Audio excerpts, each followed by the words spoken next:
السلام علیکم ورحمۃ اللہ وبرکاتہ۔ الدرس الثامن عشرہ، آج ہم اپنا 18واں سبق پڑھیں گے انشاءاللہ۔ اس سبق کے اندر ہم حروف تہجی اور ان کی ادائیگی کو پڑھیں گے۔ گزشتہ تمام اسباق کے دوران میں حروف کے مخارج اور ان کی صحیح ادائیگی کا خیال رکھنا ضروری ہے۔ یہ سبق تلفظ کے بارے میں ان اہم باتوں کا احاطہ کرتا ہے جن کا ذکر اس کتاب میں پہلے نہیں کیا گیا۔ آئیے ہم حروف الہجا کو دیکھتے ہیں۔ الف، با، تا، ثا، جیم، حا، خا، دال، ذال، را، زا، سین، شین، صاد، ضاد، طا، ظا، عین، غین، فا، قاف، کاف، لام، میم، نون، واو، ہا، یا۔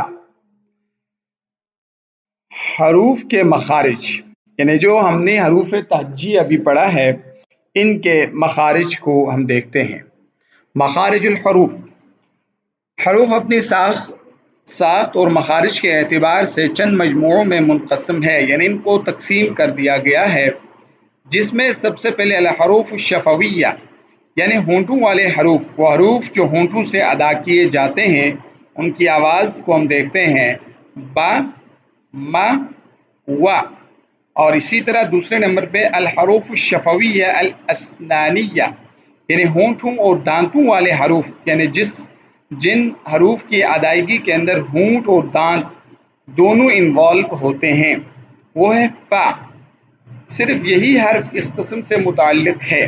نمبر 3 الحروف الاسنانیہ اللسانیہ، دانتوں اور زبان والے حروف، یعنی دانت اور زبان جہاں یہ دونوں استعمال ہوں ان کو الحروف الاسنانیہ اللسانیہ کہا جاتا ہے، وہ ہے ذا، ثا، ظ۔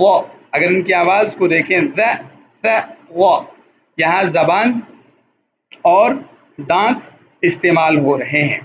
الحروف اللثویہ اللسانیہ، مسوڑوں اور زبان والے حروف، یہ کون سے ہیں؟ ان کی آوازوں کو ہم دیکھتے ہیں، د، ت، ط، ل، غ، ن، ز، س، ص۔ یعنی جب ہم ان کو پڑھتے ہیں ان کی آوازیں اور اس وقت مسوڑیں اور زبان یہ استعمال ہوتے ہیں۔ الحروف الاضلاسیہ اللسانیہ، دھاڑوں اور زبان والے حروف، یعنی جو دھاڑ ہمارے سائیڈوں پہ ہوتی ہے ان کو دھاڑ کہا جاتا ہے، اس سے ادا ہوتا ہے ظ، یعنی اس کی آواز ظ، ظ۔ صرف یہی حرف اس قسم سے متعلق ہے۔ الحروف الوسطیہ السقفیہ، درمیانی تالوں والے حروف، یعنی جو ہمارے تالو ہیں، یعنی منہ کا درمیانی حصہ ہے، اس سے کون سے حروف ادا ہوتے ہیں؟ ش، ی، ج، سے 3 حروف ادا ہوتے ہیں۔ حروف الجزء الرخو من سقف الفم، تالوں کے نرم یعنی تالوں کے نرم حصے والے حروف، ک اور ق، یعنی یہ سختی سے ادا نہیں ہوتے ہیں۔ حروف الحلق یعنی حلقی حروف جو حلق سے ادا ہوتے ہیں، وہ ہے ان کی آوازوں کو دیکھتے ہیں، ع، ح، غ، خ، ہ اور حمزہ۔ ہر حرف کی آواز ہونٹوں سے سینے تک کسی مخصوص جگہ سے زبان، دانتوں، مسوڑوں، ہونٹوں اور حلق وغیرہ کی ایک مخصوص حیت کے ساتھ نکلتی ہے، اسے اسی حرف کا مخرج کہتے ہیں۔ ذیل میں ہم صرف ان حروف کے صحیح مخارج بیان کریں گے جن کی ادائیگی میں ہم لوگ اکثر غلطی کرتے ہیں۔ دیکھیے، ہر حرف کی صحیح ادائیگی کا طریقہ پڑھنے کے بعد مختلف کلمات کے ساتھ اس کی مشق بھی کی جائے گی۔ سب سے پہلے ہم با دونوں ہونٹ اس کی ادائیگی سے پہلے پوری طرح ملتے ہیں، پھیپھڑوں سے نکلنے والی ہوا روک لی جاتی ہے، پھر سانس روک لی جاتی ہے، پھر دونوں ہونٹ یعنی یہ دونوں ہونٹ یکلخت ایک دوسرے سے علیحدہ ہوتے ہیں تو با کی آواز نکلتی ہے. آپ پریکٹس کیجئے. با با دیکھیں دونوں ہونٹ ہمارے مل رہے ہیں اور تب با ادا ہو رہا ہے. اس کے بعد ہے ما. اس کی آواز بھی ہونٹوں سے نکالی جاتی ہے مگر اس کی ادائیگی پوری نہیں ہوتی جب تک آواز منہ اور ناک کے خلا میں سے نہ گزرے. دیکھیے ما ما. آگے ہمارے پاس ہے واو. اس کی آواز ہونٹوں کے درمیان سے اس طرح نکالی جاتی ہے کہ دونوں ہونٹ آپس میں ملنے نہیں پاتے. یعنی ہمارے دونوں ہونٹ الگ ہوتے ہیں، گول ہوتے ہیں، دونوں ہونٹ کو گولائی میں آپ چیک کر لیجئے. و آپس میں نہیں ملتے اور یہ آواز نکلتی ہے. فا. اس کی ادائیگی اوپر کے دانتوں کو نچلے ہونٹ کے ساتھ ملا کر ہوتی ہے اور آواز اسی تنگ راستے سے باہر نکلتی ہے جو اس طرح اوپر والے دانتوں اور نچلے ہونٹ کے درمیان بنتا ہے. دیکھیے فا فا. اب اوپر والے دانتوں کو جو سامنے والے دانت ہیں ہم اپنے نچلے ہونٹ کے ساتھ ملاتے ہیں اور یہ فا ادا ہوتا ہے. اس کے بعد ہے ذا. اس کی آواز زبان کے اوپر والے اور نچلے دانتوں کے درمیان اس طرح رکھنے سے پیدا ہوتی ہے کہ دونوں یعنی اوپر والے اور نچلے ہونٹوں کے درمیان تنگ سی جگہ رہ جائے. پھر دال کی آواز گردن کی صوتی تاروں کو چھڑتی ہوئی آہستہ آہستہ تھرکتے ہوئے تاروں کی طرح نکلتی ہے. ذا ذا ذا.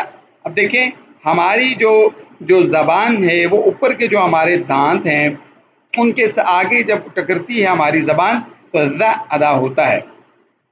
ذا ثا جس کو ہم کہتے ہیں ثا. اس کی ادائیگی دال کی طرح ہے سوائے اس کے کہ اس کی ادائیگی میں صوتی تاروں میں تھرتھراہٹ نہیں ہوتی. ٹھیک ہے. ثا ثا ان نرمی کے ساتھ یہ ادا ہوتا ہے. وا. اس کا مخرج بھی دال کی طرح ہے البتہ اس کی ادائیگی میں زبان پیالے یا سینے کی سی ہچکی ہوئی شکل اختیار کرتی ہے یعنی زبان کے کنارے سے اٹھ جاتی ہے اور بیچ میں گہرائی سی پیدا ہو جاتی ہے اور یہ کنارے تالو کی چھت سے مل جاتی ہے. وہ یعنی ہماری جو زبان ہے وہ درمیان میں گہرائی سی بن جاتی ہے اور اس کے جو دونوں سائڈیں ہیں وہ اوپر کو اٹھتے ہیں. وہ اور اس کا جو سامنا فرنٹ جو ہے بالکل وہ اوپر کے دانتوں کے ساتھ لگتے ہیں. تا پو کی ادائیگی ہم اکثر صحیح کرتے ہیں. تا اور تو کی آوازوں میں امتیاز کے لیے یہ بتا دینا ضروری ہے کہ تا کی ادائیگی زبان کی نوک سے ذرا اوپر والے حصے کو بلائی اندرونی مسوڑوں سے ملانے کے بعد ایک دم الگ کر دینے سے ہوتی ہے مگر تو کی ادائیگی میں زبان پیالے یا سینے کی طرح پیالے یا سینے کی طرح بنا دی جاتی ہے اور اس شکل کے ایسی شکل اختیار کرتی ہے اور اس کا رخ منہ کی چھت کی طرف بنتا ہے. سا اور سو. سا کی ادائیگی بھی ہم اکثر صحیح کرتے ہیں مگر سو کی صحیح ادائیگی پر توجہ دینا ضروری ہے. وا. یہ حرف عربی زبان کی ایک مخصوص آواز کو ظاہر کرتا ہے جو شاید کسی اور زبان میں نہیں پائی جاتی. اس لیے عربی زبان کو لغت الضاد یعنی ضاد کی زبان بھی کہا جاتا ہے. اس کی صحیح ادائیگی اس طرح ہے کہ زبان کا کنارہ دایاں یا بایاں اوپر والے داڑوں دائیں یا بائیں کے ساتھ لگے اور ساتھ ہی پوری زبان اوپر کی طرف اٹھے مگر سانس نہ رکے. اب دائیں یا بائیں جانب اپنی جو زبان کا کنارہ ہے اس کو داڑوں کے ساتھ لگائیں اور یہ ادا ہوتا ہے. کا اور قا. کا کی ادائیگی بھی ہم بالعموم درست کرتے ہیں مگر قا کی آواز کو کا کی آواز سے ملا دیتے ہیں. ان کا فرق سمجھنے کی طرف توجہ دیجیے. یعنی کا کو ہم باریک پڑھتے ہیں اور قا جو ہے اس کو ہم موٹا پڑھتے ہیں. اسی طرح یعنی عین. اس کی ادائیگی ہم اکثر الف کی طرح کرتے ہیں.